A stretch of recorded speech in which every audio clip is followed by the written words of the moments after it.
Sir, bank audit के अंदर LFR reports क्या होती है? सर, आप इसको इलैबोरेट कर सकते हैं please? LFAR long form audit report है, जो हमारे द्वारा की गई ऑडिट की रिपोर्टिंग का एक फॉर्मेट है, जिसके अंदर हम एसेट्स पार्ट पर और लायबिलिटी पार्ट पर कमेंट करते हैं या अपने व्यूज़ प्रोड्यूस करते हैं। इसमें सबसे पहला पार्ट है कैश पार्ट। कैश पार्ट के अंदर आपको ये देखना होता है कैश जो बैंक के पास अवेलेबल है वो जॉइंट कस्टडी में है या नहीं है। कैश जो दूसरी ब्रांच या चेस्ट ब्रांच से वो मंगवाते हैं वो इन ट्रांजिट वाला एडुकेट इंश्योरेंस है या नहीं है। बैंक का जो रिटेंशन लिमिट है उसका कितना बार एक्सेस किया है बैंक ने उसकी रिपोर्टिंग करनी होती है। इसके अलावा हम लोग साथ में कैश बैलेंस का रिकन्सिलिएशन भी करते हैं कि एटीएम में कितना कैश पड़ा है और बुक्स में कैश कितना बोल रहा है। वो दोनों रिकन्साइल होना भी बहुत ज़रूरी है। सर, कैश के अलावा हम इसमें और क्या-क्या चीज़ देख सकते हैं? मतलब और किन चीज़ों का हमें ध्यान रखना चाहिए? सेकेंड एस्पेक्ट जो है वो हमारा बैंक बैलेंस विद आरबीआई। उसके अंदर ये देखना है कि बैलेंस बैंक का जो बैलेंस है वो रिकन्सिलिएशन हो रखा है या नहीं हो रखा है। इस रिकन्सिलिएशन के लिए हम लोग क्या करते हैं, कन्फर्मेशन सर्टिफिकेट माँगते हैं अदर बैंक से या आरबीआई से। उस सर्टिफिकेट्स के साथ हमारा बुक का बैलेंस जो आ रहा है, वो हम रिकन्साइल कर सकते हैं। ऑब्जर्वेशन अगर कोई है या डेविएशन है तो उसको रिपोर्टिंग करना होता है एलएफआर के अंदर। मतलब कोई भी डेविएशन जो आया है, उसका रीज़न फाइंड आउट करके वो हम लोगों को रिपोर्ट वो करना है। आपको एलएफआर के सेट फॉर्मेट के अंदर रिपोर्ट करना है। Cash balance and bank balance की अगर बात करते हैं, तो उसमें एक चीज़ और होती है, money at call and short notice. अगर वो भी कुछ आपके बैंक के बैलेंस शीट में बोल रहा है, तो उसको भी आपको रिकन्साइल करना है और उस पे भी कमेंट करने हैं। इसके अलावा जो चौथा एस्पेक्ट आता है, इन्वेस्टमेंट। जिस ब्रांच की हम ऑडिट कर रहे हैं उस ब्रांच ने अगर आउटसाइड इंडिया कुछ भी इन्वेस्टमेंट कर रखा है तो उसके बारे में रिपोर्टिंग करना है कि वो आरबीआई की गाइडलाइंस के अनुसार इन्वेस्टमेंट है या अगर उसमें कुछ डेविएशन है तो उसको रिपोर्टिंग कंपलसरी है। ओके सर, और कौन-से एस्पेक्ट्स हैं जिनके बारे में हमको एलएफआर के अंदर ध्यान रखना चाहिए? अगला जो हमारा एस्पेक्ट है वो है एडवांसेस, जिसके लिए हमें बहुत ज़्यादा ड्यू केयर रखना जरूरी है। Large advances in excess of 10% of total advances और 10 crore whichever is less need to be reported. अगर हमने जो भी सैंपल सेलेक्ट किया है, उसकी एक लिस्ट बनाकर भी हमें लॉन्ग फॉर्म ऑडिट रिपोर्ट का पार्ट बनानी है कि ये अकाउंट नंबर है, ये आउटस्टैंडिंग अमाउंट है और हमारा ऑब्जर्वेशन ये है। ये कंप्लीट लिस्ट बनेगी और लिस्ट बनने के साथ-साथ एलएफआर के जो लॉन्ग फॉर्म ऑडिट रिपोर्ट है, उसके साथ अटैच होगी। जो नेक्स्ट पार्ट हम लोग रिपोर्ट करेंगे वो होगा क्रेडिट अप्रेज़ल। क्रेडिट अप्रेज़ल के अंदर हमें ये देखना है जो लोन सैंक्शन हुआ है, वो according to terms and condition जो भी उस सैंक्शन लेटर के अंदर थी, वो फुलफ़िल हुई है या नहीं हुई है। तथा ये जो टर्म्स एंड कंडीशन थी, वो बैंक के एज़ पर सर्कुलर या गाइडलाइंस है या नहीं है। कोई भी ऐसा लोन जो 12 महीने के अंदर ही एनपीए हो गया और वो क्विक मैच्योरिटी के अंदर आता है तो उसको भी आपको रिपोर्टिंग करना है। क्विक मॉडलिटी के अंदर हमें डिटेल में इन्फॉर्मेशन प्रोवाइड करनी होगी कि अकाउंट नंबर क्या था, बोरोवर कौन था, अमाउंट कितना था। इसके अलावा जो इंटरेस्ट रेट है, वो क्या पीरियडिकली रिव्यू हुई या नहीं हुई है। मतलब जो टर्म्स एंड कंडीशन में दे रखा है कि 6 मंथ, 3 मंथ, उसके अंदर उसको रिव्यू करना है। क्या बैंक ने उसको रिव्यू किया है या नहीं किया है?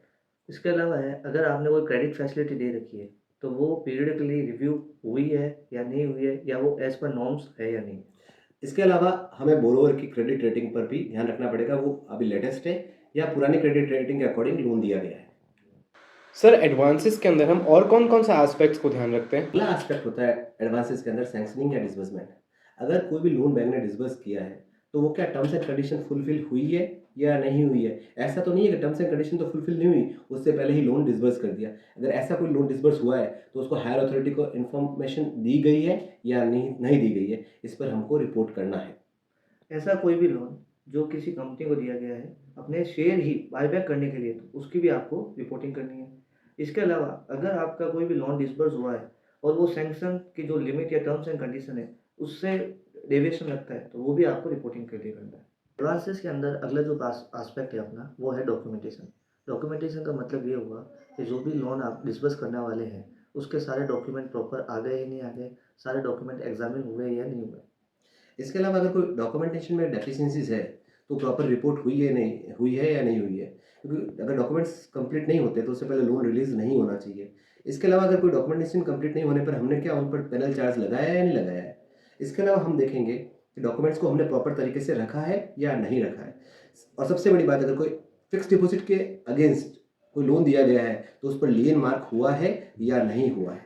डॉक्यूमेंटेशन के अंदर ही हमें पता चलेगा कि किसी लोन के अंदर कितना प्रोसेसिंग फीस है, कितना रेट ऑफ इंटरेस्ट है और क्या-क्या टर्म्स एंड कंडीशन है जो कि बैंक के गाइडेंस के हिसाब से है या नहीं है।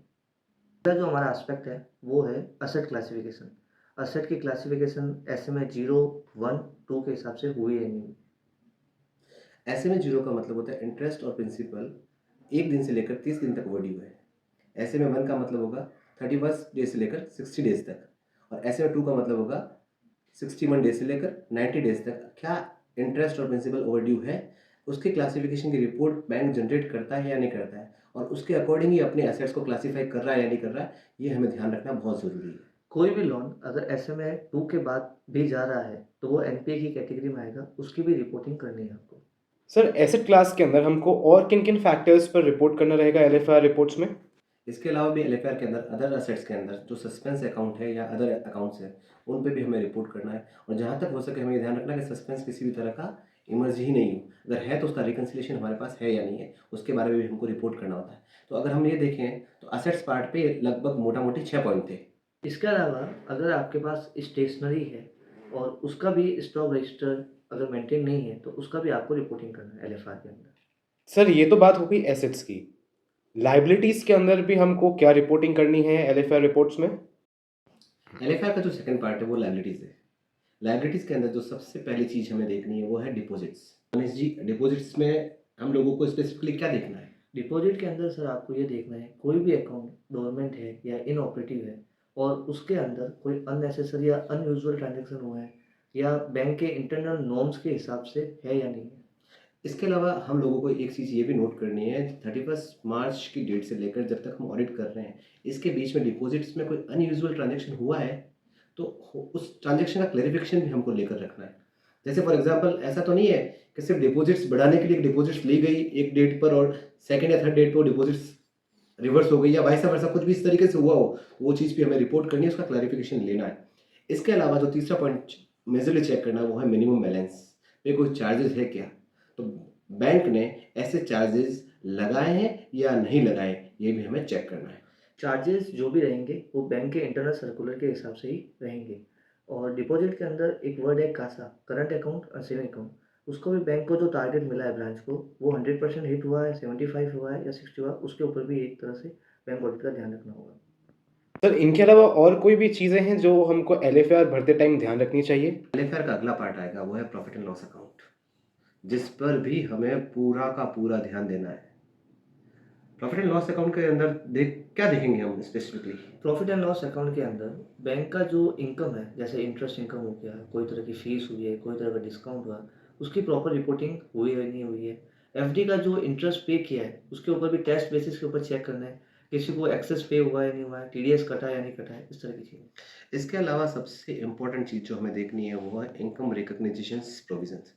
क्या हमने प्रॉफिट एंड लॉस अकाउंट बनाते वक्त, जिसको हम सामान्य भाषा में इराक प्रोविजन बोलते हैं, उसको कंप्लाई किया है या नहीं किया है? क्योंकि जैसे ही कोई अकाउंट एनपी हो जाता है तो उसकी इंटरेस्ट इनकम रिवर्स हो जाती है, वो इनकम कंसिडर नहीं की जाती है। तो इस चीज़ का भी हमको पूरा ध्यान रखना है प्रॉफिट एंड लॉस अकाउंट को चेक करते वक्त। जो फोर्थ पार्ट आएगा एलएफआर का वो है जनरल पार्ट। जनरल पार्ट के अंदर हमको ये देखना है जो गोल्ड, ज्वेलरी या बुलियंस या सिक्योरिटी अमाउंट हमारे पास पड़ा है, क्या वो जॉइंट कस्टडी में है या नहीं है। इसके अलावा हमें जो चीज़ देखनी है वो ये चीज़ देखनी है कि वो प्रॉपरली, क्योंकि जैसे लॉकर है उसकी प्रॉपर सिक्योरिटी है या नहीं है, क्या ये चीज़ें वर्कआउट कर रही है या नहीं कर रही है, इस पर भी हम लोगों को स्पेसिफिकली कमेंट देने हैं। इसके अलावा हमको ये देखना है बुक्स एंड रिकॉर्ड्स, क्या वो प्रॉपर तरीके से रखे गए या नहीं रखे गए, क्योंकि आजकल जनरली वर्क अगर हम देखें तो जनरली सारे रिकॉर्ड्स डिजिटल मोड पर है, तो क्या प्रॉपर बैकअप या इस तरह की पूरी प्लानिंग कर रखी है या नहीं कर रखी है बैंक ने, वो भी हम लोगों को देखना है। 31 मार्च के दिन जिस व्यक्तियों के भी लॉकर ले रखे हैं और उनका लॉकर रेंट ड्यू है, उसकी भी आपको रेवेन्यू लीकेज के रूप में रिपोर्टिंग करनी है। सर एलएफआर में फ्रॉड की रिपोर्टिंग हम कैसे करेंगे? अगला जो एस्पेक्ट है हमारा वो सबसे इम्पोर्टेंट है फ्रॉड।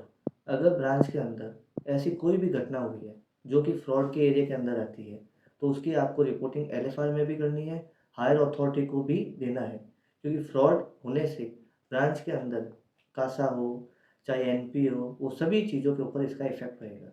इसके अलावा हमें दो चीज़ें और देखनी है, वो है केवाईसी। क्या बैंक ने केवाईसी नॉर्म्स फुलफिल किए हैं या नहीं किए, उन्होंने अपने सारे कस्टमर की केवाईसी की है या नहीं की है, या फिर AML किया है या नहीं किया है, ये हमें साथ साथ में देखना है। इसके अलावा जो हमारी MIS रिपोर्ट बनती है उस रिपोर्ट पर भी हमको स्पेसिफिक कमेंट देना होगा। आप हर ब्रांच में each and every day exceptional report generate होती है, उसको भी अगर चेक करेंगे तो उसमें भी कुछ ऐसा मिलेगा जो कि ब्रांच में नहीं होना चाहिए था, तो वो भी आपको रिपोर्टिंग में हेल्प कर सकता है। आप लोग डिटेल के लिए एलएफआर का पूरा फॉर्मेट पढ़ें, स्ट्रेटेजी बनाएं, अपने हिसाब से सैंपलिंग करें और एक अच्छी सी एक एलएफआर रिपोर्ट प्रोड्यूस करें। LFR each and every bank के लिए अलग हो सकती है, कहीं पे वर्चुअल मोड पे है, डिजिटल मोड पे है या रिटन फॉर्मेट में है, आपको डीएसी साइन हो सकता है, आपको मैनुअल साइन हो सकता है, तो बैंक टू बैंक डिफर करेगी। एलएफआर का फॉर्मेट किस तरीके से होगा? ठीक, थैंक यू। Thank you.